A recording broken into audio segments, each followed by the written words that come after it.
밤이라 그런지 조용하네요. 이스탄불에 도착했습니다. 자, 환승을 하려고 기다리는데 베니스 저기 있네요. 베니스 도착했고요. 배를 타기 위해 선착장으로 가는 길입니다.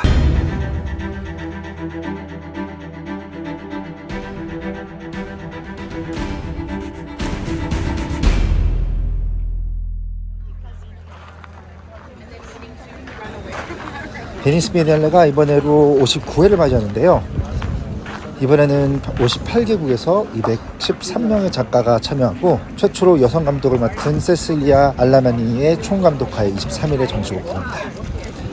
Give us a voice to create a unique project that reflects their vision and our society 라는 뜻의 The Milk of Dreams 라는 타이틀 하에 벌어질 이번 비엔날레는 특히 불확실성으로 가득한 이 시대를 살아가는 우리들에게 작가들의 상상력이 얼마나 큰 희망을 선사할 수 있을지, 또 특히 3년 만에 열리는 행사인 만큼 그 기대가 매우 큽니다.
여기는 스페인 파빌리온이고요. 이그나시 아발리라는 작가의 콜렉션이라는 작업이 보여야 되는데 보시다시피 방이 비었습니다.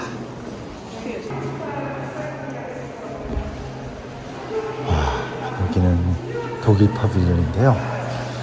전시장에 작품을 갖다 놓긴커녕 전시장에서 벽을 떼다 간 것 같은데요. 여러분은 작품이 없는 전시관을 보면서 어떤 생각을 하셨나요? 미술시장의 호황으로 자극적인 이미지로 넘쳐나는 요즘 빈 공간이 주는 위안은 그 이유를 궁금하게 합니다. 국가 간의 경우 각 국가가 각자 기획을 하기 때문에 두 국가가 같은 방법론을 통해 이야기를 풀어가고자 했었던 것은 아마도 우연일 텐데요. 하지만 공교롭게도 두 작가 모두 국가 간 건축물에 얽힌 사연을 통해 자신들의 이야기를 풀어나가고 있습니다. 비어보이는 스페인관의 인테리어는 사실 이번 전시를 위해 이그나시 아발리가 완벽하게 재현한 기존 인테리어입니다. 다만 원래 위치에서 10도 회전해서 다른 파빌리온들과 같은 그리드가 되게 인테리어만 재설정시킵니다. 실수였던 것인지 원래 지어질 때부터 스페인관은 다른 국가관에 비해 10도가 틀어져 있었고, 그로 인해 옆에 파빌리온들과 어색하게 맞닿는 지점이 있다는 것을 발견한 작가는 이것을 재설정하고 그로 인해 스페인관을 바라보는, 또 스페인관으로부터 보여지는 시점이 어떻게 달라지는지 궁금했던 모양입니다. 독일관을 맡은 마리아 아시온도 건물에 얽힌 불편한 사실에 주목합니다.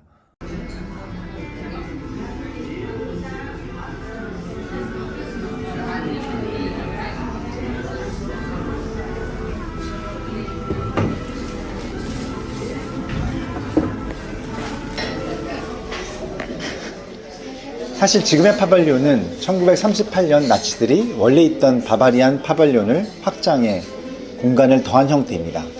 작가는 그 원래 형태를 발굴하고자 내부의 벽과 바닥을 파기 시작했던 거고요. 그렇게 남겨진 형태가 바로 그녀의 이번 출품작인 것입니다. 이번 작업은 건물의 해체뿐만 아니라 베니스 비엔날레와 독일 파빌리온에 관한 역사적 사실과 그로 인한 흑역사에 대한 방대한 리서치도 함께하고 있습니다. 1943년부터 3년간 베니스를 지배했던 나치의 만행에 대한 기록도 거기에 포함하면서 말이죠. 세계 여러 나라에서 미술계가 인정하는 사람들이 한 곳에 모여 작품을 선보인 자리에서 더 보이기보다는 덜 보이겠다는 선택을 하기란 쉽지 않았을 겁니다. 하지만 제게 있어 그들의 작업이 돋보였던 이유는 단순히 그럴 수 있는 그들의 용기 때문이 아니라 그들이 본인들의 작업을 통해 이루려 한 것들 때문입니다. 그들은 세계 방방곳곳에서 모여드는 사람들에게 사랑받기 위해 누구나 공감하는 언제 어디서나 할 수 있는 이야기를 하지 않았습니다. 그들은 세계 각지에서 굳이 베니스를 찾아온 관객들에게 꼭 베니스이기에 더 특별한 이야기를 소개하는 동시에 관객들로 하여금 스토리 너머에 있는 진리를 고민하게 합니다.